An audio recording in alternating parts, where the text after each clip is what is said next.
This $400,000 restoration project is underway to give Christchurch's chalice sculpture a bit of a makeover since 2001 when it was first installed. This is in Cathedral Square. Now, look, in a cost of living crisis, is it too much money or is it money well spent?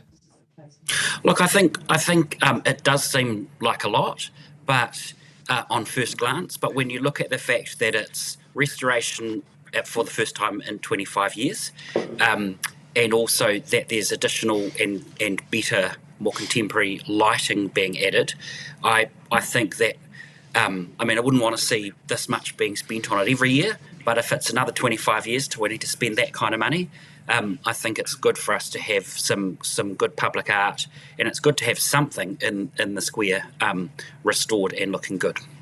Public art is so important. I was out over the last week looking at all the amazing street art around the city.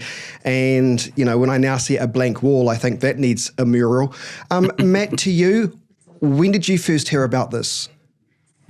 Well, only overnight myself. And look, I'm quite surprised. I think it's bordering on a bit tone deaf, considering the Christchurch City Council is struggling to keep its rates increase less than double figures.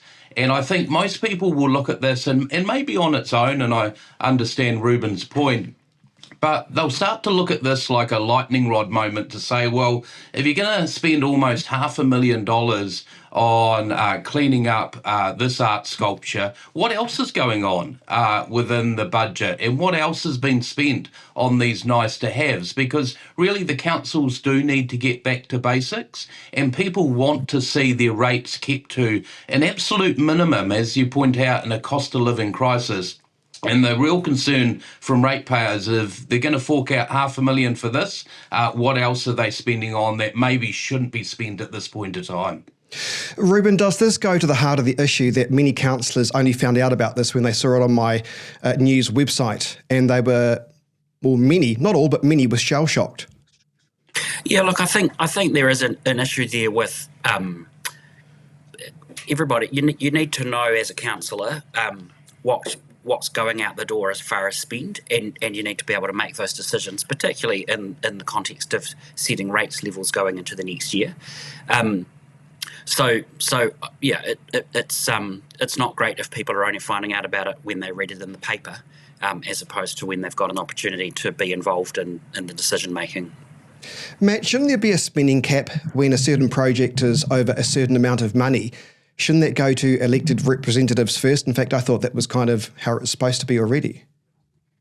Yeah, well, I think most people would have thought that. And I think, Chris, this shows the value of people like yourself and local media that can really shine a light on this, because, in fact, you're right, it should be the councillors that have full oversight of this. It really starts to think about are there unelected people in roles that are making these decisions? And actually what it doesn't allow is for choices to be made. So what that means is potentially at this time in a cost of living crisis where the council's putting up rates by almost 10%, maybe there's an ability to defer this, or maybe there's a conversation of we're spending $500,000 here, what else are we spending on restoration? And what I'd also like to see is consideration around partnership and maybe commercial partnerships where we can get philanthropic groups on board or commercial groups who might actually look at that as something that they would like to fund as well. It shouldn't always default to council or central government.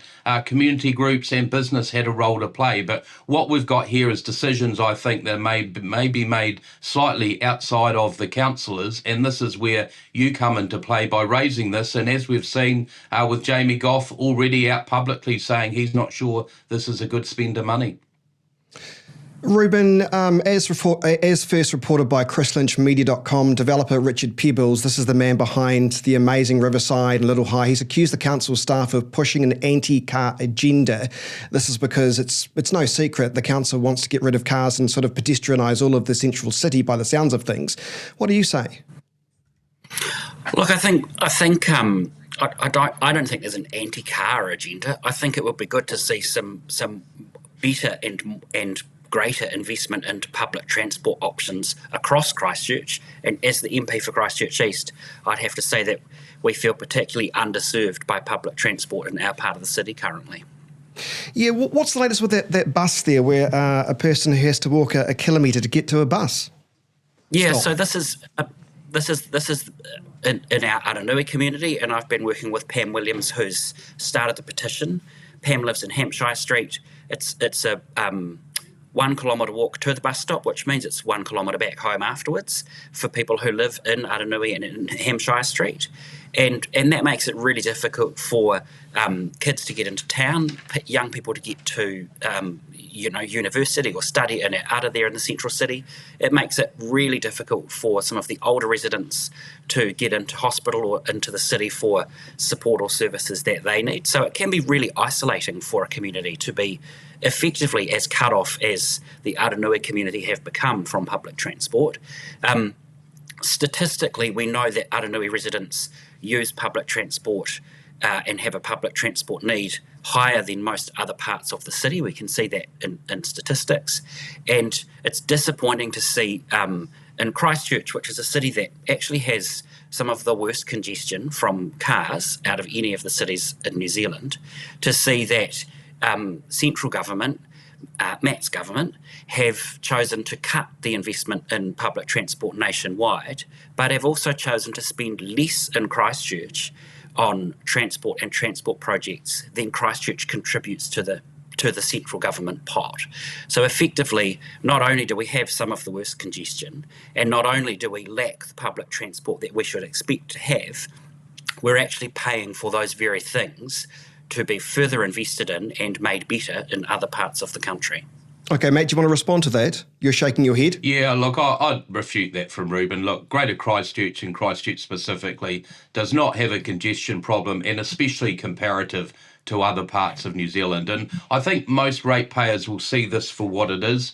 The transport plan, once again, has been hijacked by certain officials in the council with their agenda. It is an anti-car agenda. I think what they want to see is a transport plan that will get back to basics, and it will focus on things like road maintenance and potholes. I mean, look what's happening with Lincoln Road being ripped up multiple times over 12 months, and the cost of that. The current government gave Christchurch City Council an extra $90 million over 3 years to help fix potholes and maintain roads, and that's what they need to do. Look, Greater Christchurch is growing, and there is a business case underway looking at the future direction of transport, but that is in the future. And I think what we've got to start seeing is actually the council getting back to basics and ensuring they're maintaining the roads. It also, I suppose, Chris, poses a question in a local body election year, is why is one council off creating a transport plan when actually we should be looking at Greater Christchurch? And it still beggars belief, I think. It's probably a bit of an elephant in the room during this local body election year around, do we still need 3 councils plus a regional council? Because a lot of the transport issues cross-cuts those jurisdictions. Yeah. There's probably a number of transport teams in each of those councils doing the same work, and I think that's duplication. Are you suggesting the amalgamation of the 3 Canterbury councils and making a greater super city? Well, I think definitely we've got to look at the regional council, ECAN. My personal view is that we should probably be moving to a unitary authority, very much like Nelson. I think at a time where people want to keep their rates down, and ECAN's proposing 10 to 17% rate increasing, depending on where you live in Canterbury.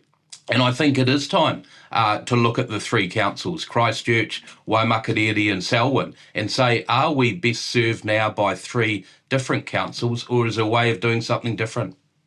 Do you think we're best served by the 3 councils, or do you think we should push them together? Matt? Well, I think at a time when we're looking to keep rates at a minimum, you'd start to look at, is there duplication across those 3 councils? And I point to the discussion we're having today where Christchurch City is producing their own transport plan in isolation, and if all 4 councils are doing that at the same time, then that's clearly duplication. Ruben, do you agree with that, just quickly? Not entirely, but I think there's some fragments of wisdom in amongst what Matt's just said. Fragments of Wisdom. That sounds like the name of a good movie. Maybe the I next want- Bond film. Yeah, I want to move on because we've got off topic, but it was interesting. That's a good news story there, Matt. Thanks for that. The other thing I was going to say is, and I've got to be honest here, guys, I mean, watching some of the submissions, it was clear that some of those submitting are completely out of touch. I mean, some of their dreams are more suited to Tokyo than Christchurch. Ruben, do you agree with that? I know you're busy, probably even had a chance to be watching YouTube council videos like I do at 2:00 in the morning, but some of the submitters were just barking mad. I think it's really important that we do, and I'm pleased that you're watching them, Chris. I haven't had a chance to yet, but I'll do it on your behalf. 2:00 in the morning, Ruben. It's the way to go. I was asleep, but I think it's really important that that council listens to community. And if we look at Christchurch and the expected growth that we're going to see population-wise in this city, I think that we do need to look into the future rather than only just ever addressing current issues. And I think a bold plan for rapid mass transit, public transport in the city would be a complete game changer. And I think it would be a bold move for council to start working with central government. It would be even better if central government actually supported it, to be able to bring something like that to Christchurch. And it doesn't all have to happen next year, and it can't, but actually to start a stepped program that looks to connect the city up and to give everybody equal access to, the vibrant central city that we've got going on in Christchurch. Why can't we get a couple of trains going, Matt? Just quickly, some trains going from A to B. I mean, Rolleston to Christchurch, or the Waimakariri district to Christchurch. We've got the tracks, don't we? Well, I think that proves the point, Chris. In fact, we do have tracks there. I think there is difficulties using main freight trunk lines as well. But the reality is that it comes down to customer demand. And we all know that people sometimes talk a big game in the public transport space, but quite often they're advocating for that because they want other people to use public transport so they can drive their car in more reliably into their work and park out the front. And that's always been the challenge in Greater Christchurch. And because we don't have the congestion levels seen in other cities around New Zealand, is within reason people can use their cars. So if we're looking at, say, climate change obligations, part of that will be addressed as more people move into electric vehicles. But, when we are talking about major infrastructure investment, it really comes down to who's prepared to pay for it. And when you've got councils struggling to keep their rates under double-digit increases, quite rightly, ratepayers are saying, well, not sure our councils will. And then when they want central government to keep their taxes low, then that answers the question. So we've got to be realistic. We learnt from the last government, it's all very big, talking big projects and transformation, but that's why we've got the debt that we're saddled with now. The government will spend $9 billion a year just servicing the debt alone without even paying down any payments on it. $9 billion. And one of the lessons we've learned from this government, from your government, Matt, is that we spent $300 million to not have ferries. Well, that's a pejorative statement when the government was going to be on the hook for $3 billion on building ports and the portside infrastructure for those ferries. So I don't think anyone disagrees we need ferries, and that's why we're out there doing that at the moment. But I think this government was not to be prepared to sign up to $3 billion and knowing that more money would be needed.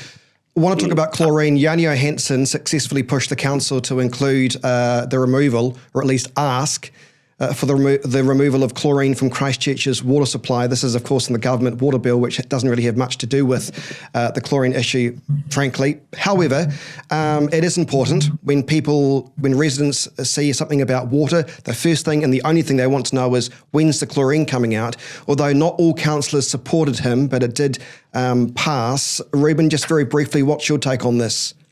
Yeah, look, no, I don't think you find anyone that wants chlorine in the water. It smells bad, it tastes bad, it's not pleasant to drink it or to have a shower in it. But ultimately, we've also got to know that we've got a safe supply of water for people, and chlorine is one way of ensuring that for a period of time until you can guarantee that it's not required and you can have a safe water supply. But I think of greater concern is that central government walking away from supporting local councils to be able to provide safe and reliable water supplies. And I think that's disappointing to see that that's what's happened under this government. Matt, do you want to respond to that? Yeah, I personally don't think this is a big issue. Very few people have approached me, whether that be in Christchurch or out in Waimakariri. Look, no one wants to have to chlorinate water, but actually, when you look at the goal of ensuring safety, that's why there was bipartisan support for the new water regulator, Te Mata Arawhai. They set the standards. So in a way, I mean, Yanni, it's probably a bit of a campaign in a local body election year, but we all know there is an exception for chlorination, and that's meeting the standards of the water regulator. And so when you do talk to people, most people by principle say, yep, I would prefer not to have chlorination in the water. But actually, most people think, actually, I'm happy to allow that if it's going to keep our water, drinking water safe. And I would say it is at very low levels. I couldn't tell you the last time I've had a conversation with someone who says that they could taste the chlorine in the water. That's not to say it won't happen in the future, but I think in the grand scheme of things, this isn't a bigger issue. And until councils lift their game around their water infrastructure and meet the water regulator standards, then we will be having low doses of chlorination to keep the population safe. I just don't understand why Christchurch is now talking to Dunedin about water plans. But anyway, we've got two things we can do, guys, and I'll let you decide. Do you want to talk about Marmite sandwiches or do you want to talk about something else that's on your mind? What do you reckon, Ruben? Go. I want to talk about Marmite sandwiches, but much more importantly than Marmite sandwiches, I want to talk about healthy school lunches and the complete lack of healthy school lunches. It's a real shame that parents aren't making their kids healthy lunches, isn't it? Look, there's a number of things I could unpack in that statement, Chris, but what I will get back to is that we set up Ka Ora Ka Ako, the Healthy School Lunch Program. There were so many examples of this working remarkably well on so many levels in so many schools, and I saw that firsthand in Christchurch East. I saw it in communities like Shirley, with social enterprises like Nourish Oraka that provided jobs, that provided amazing healthy school lunches, that shifted the dynamic within the school environment when children were able to sit down and eat the same lunch together every day, and also created a real sense of, and these aren't my words, pride and joy in that community, that they could have jobs created, they could have a business that activated one of their streetscapes, they could have kids with after-school jobs. That was an initiative that was doing so many positive things. And similarly, I visited Haiata Community Campus last week and saw the lunches that are being delivered now. I don't know, Matt, if you've visited any schools in your electorate and seen the new school lunches. No, I haven't. You really ought to, because you should be embarrassed. They are some of the foulest, least care assembled food I have ever seen. Children are not eating them. They are an enormous waste of resource and money. And instead of children having a healthy school lunch that they can enjoy together at school, it's food being wasted, it's money being thrown down the drain, and you've got children hungry at the end of lunch, going into lessons. You've got teaching staff, and we know we need great teachers across New Zealand, and we're struggling to fill positions, who are instead becoming lunch monitors, or schools that are having to invest thousands every week to manage the administration of inferior food that kids don't want to eat. This is an absolute disgrace and an embarrassment for this government, and it's very hard to think that it's anything else than the government trying to kill a program that was doing such good in so many schools across New Zealand. And I would be embarrassed if I was this government with the state of school lunches. What's your response, Matt?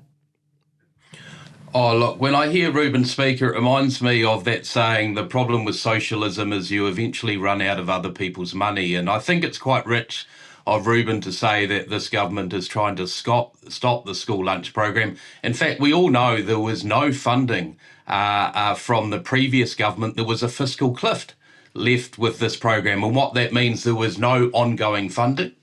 So this government stepped in to continue the school lunch program. Not only that, is that we stripped out $170 million of wasteful spending in this program. You haven't as even well, seen which one. will Go and save have a look at what they look $500 like. million over 3 years. I'll just leave that with you. The savings are $500 million over 3 years that can be reprioritised You into spend other 6 public times that on services landlords, like our Matt. health system and our education system. So look, there is some variability with the program as it gets rolled out, some teething problems as well. But This isn't I think, teething as the problems. Prime Minister said, it comes down really to personal responsibility. And look, the government has some role, I accept that, in providing a welfare safety net, and that's what it does to some schools. But actually, parents have a choice. If the lunches aren't good enough for their kids, they can actually make the lunches themselves and give it to the kids. And I think that is right. We shouldn't take that personal responsibility away. And to your first point, Chris, I mean, sorry, Mum, but I had my sandwiches every day for about 12 years. Some would say maybe it did impact on my looks, but ultimately, a sandwich was good and an apple, but it does come down to personal responsibility. I got 30 seconds. I Reuben, think- final word. Well, I just think that's a whole lot of political spin from someone who hasn't even been to see one of the new school lunches in their own electorate. And I think you shouldn't really comment till you've been to see them. I think suggesting that people make a sandwich and an apple from someone who talked earlier today about cost of living crisis on this very interview would those two things don't match up. The very reason that the school lunch program was introduced was because parents and families across New Zealand are not in a position to be able to afford to give their kids a healthy school lunch. This program did that. It now doesn't. It instead wastes money on inferior food that nobody wants to eat. You can't say that's a good idea. You can't defend it, especially if you haven't been into a school, Matt, and you haven't even seen one of these lunches.